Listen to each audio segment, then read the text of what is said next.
Voici le petit Robert Kiyosaki. Il a 2 pères. Le premier a fait de grandes études, il est docteur, le deuxième n'a pas passé la 4e. Les deux ont un bon salaire, mais l'un des deux aura des difficultés financières toute sa vie et laissera derrière lui de lourdes dettes à ses descendants.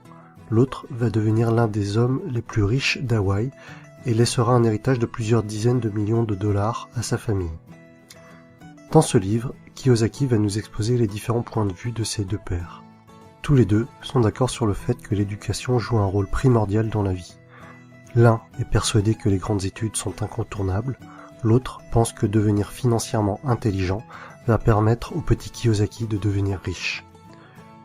Le problème avec l'éducation financière est que c'est une matière qui n'est pas enseignée à l'école, mais à la maison, avec la famille. Malheureusement, la plupart du temps, les familles vont apprendre à leurs enfants à devenir pauvres. Ce n'est pas un manque d'amour pour leurs enfants, c'est juste qu'elles ne connaissent pas bien le sujet, et qu'elles ne maîtrisent pas bien les mécanismes de l'argent, et qu'elles ne lisent pas des livres tels que « Père riche, Père pauvre ». Si comme moi, vous n'avez pas de père riche, cherchez à apprendre auprès de ceux qui le sont, et investissez en vous. Lisez les livres de Robert Kiyosaki, Napoleon Hill, Warren Buffett et tant d'autres. En réalité, la recette pour devenir riche est plutôt facile. Pas besoin d'avoir fait de longues études de comptabilité pour comprendre le principe. 2 concepts simples à comprendre, actif et passif. Un actif, c'est quelque chose qui va vous mettre de l'argent dans votre poche.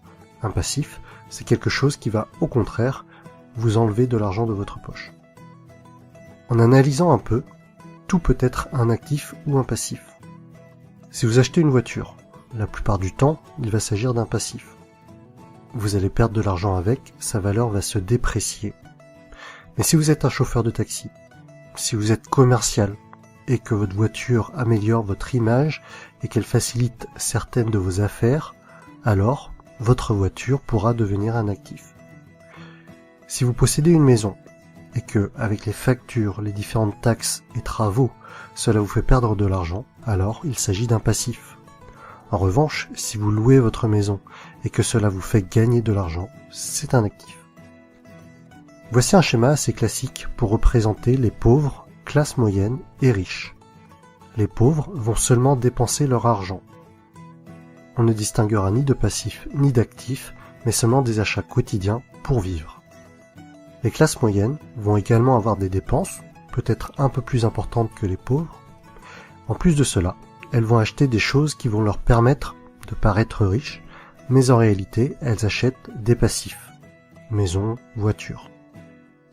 Beaucoup de ces personnes vont considérer leur habitation principale comme étant leur investissement le plus important. Mais le plus souvent, cela va leur coûter de l'argent et pas leur en rapporter. Les riches passent leur temps, leur énergie et leur argent à acheter des actifs.